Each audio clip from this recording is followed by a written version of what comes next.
नाशिकच्या औद्योगिक प्रशिक्षण संस्थेत वैदिक संस्कार ज्युनियर असिस्टंट हा नवा अभ्यासक्रम सुरू करण्यात येणार आहे। मंदिरांच्या नगरीत हा अभ्यासक्रम पहिल्यांदा सिंहस्थ कुंभमेळ्याच्या पार्श्वभूमीवर राबवला जातोय। ITI मध्ये विद्यार्थ्यांना आधुनिक तंत्रशिक्षणासोबत वैदिक मंत्रांच्या प्रशिक्षणामुळे आता नवा वाद निर्माण व्हायची चिन्ह आहेत।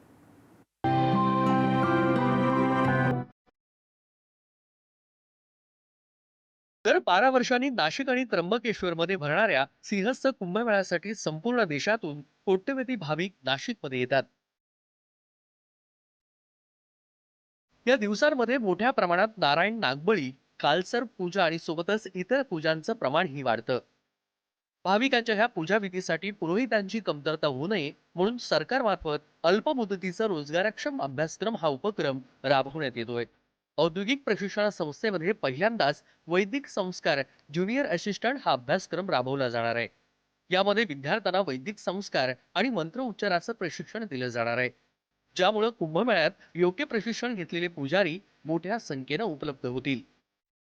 माननीय कौशल्य विकास खात्याचे मंत्री आणि आपले मोदी साहेबांच्या शुभ हस्ते 8 तारखेला आपलं जे काही अल्पमुदतीचे कोर्स चालू झाले त्यामध्ये शासकीय औद्योगिक प्रशिक्षण संस्था त्र्यंबकेश्वर येथे एक कोर्स चालू झाला, याचं नाव आहे वैदिक संस्कार कनिष्ठ सहाय्यक। तर संदीपानी युनिव्हर्सिटी उज्जैन यांचा जो सिलेबस आहे त्यामध्ये तो शिकवला जाणार आहे। 250 तासांचा तो व्यवसाय आहे, त्याला जवळजवळ 3 ते 4 महिने पूर्ण लागतील कोर्स पूर्ण करण्यासाठी।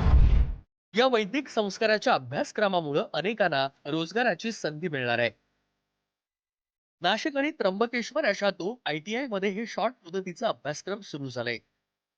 250 तासांच्या अभ्यासक्रमासाठी शैक्षणिक पात्रता 8वी पास असेल। इच्छुकांनी ऑनलाईन नोंदणी करणं आवश्यक असेल। प्रवेश प्रक्रियेमध्ये अर्जाची छाननी आणि मुलाखतीद्वारे विद्यार्थ्यांची निवड होणार आहे। सिंहस्थात पुरोहितांच्या उपलब्धतेसाठी कोर्स डिझाईन करण्यात आले आहेत। नाशिक शहरातील रामकुंड आणि त्र्यंबकेश्वरातील स्थानिक पुरोहितांनी याला मात्र विरोध केलाय। पारंपरिक असलेल्या या व्यवसायाला वेदांचं शिक्षण आवश्यक असतं, मात्र शॉर्ट कोर्सेस सुरू करून याचं व्यवसायात रूपांतर करण्याचा सरकारचा प्रयत्न असल्याचं मत पुरोहित संघाने व्यक्त केलं। त्र्यंबकेश्वर देवस्थानकडूनही याला विरोध करण्यात आलाय। तीर्थक्षेत्रावरचे तीर्थ पुरोहित जे आहेत ते अनादी कालापासूनचे आहेत, त्यांचा तो अधिकार असतो। त्यामुळे नाशिकच्या सिंहस्थ कुंभमेळ्याचे ज्या विधी आहेत आणि जी परंपरा आहे, इथे 350 घराणे तीर्थ पुरोहितांचे आहेत आणि त्यांना अनादी कालापासून ते इथल्या सगळ्या तीर्थविधी आणि इथलं महात्म्य हे माहिती असतं। त्याचबरोबर आमच्या स्वतःच्या तीर्थ पुरोहितांच्या पाठशाळा असतात, त्या सर्व पाठशाळांमधून या ठिकाणी सर्व तीर्थविधी हे शिकवले जातात, कर्मकांड शिकवलं जातं, वैदिक ज्ञान त्यांना दिलं जातं। आपल्या महाविद्यालयांमधून संस्कृत हा विषय आर्ट या शाखेत किंवा कला शाखेत संस्कृतमध्ये PhD पासून तर BA पासून 12वी पासून संस्कृत हा विषय शिकवला जातो। तर पौरोहित्य हा याला व्यवसायाचं स्वरूप देऊन असं कोणता हट्ट सरकारने करायचं ठरवलंय की पौरोहित्य व्यवसायाचं शिक्षण देऊन सर्वांसाठी ही दालनं खुली केली।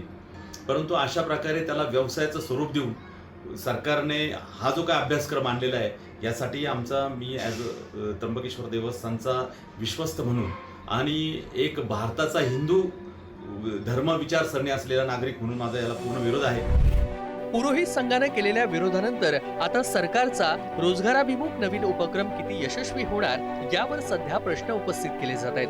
कुंभमेळ्याच्या आधी या मुद्द्यावरून आता नवा वाद तापण्याची शक्यता आहे। किरण ताजणे, पुढारी न्यूज, नाशिक।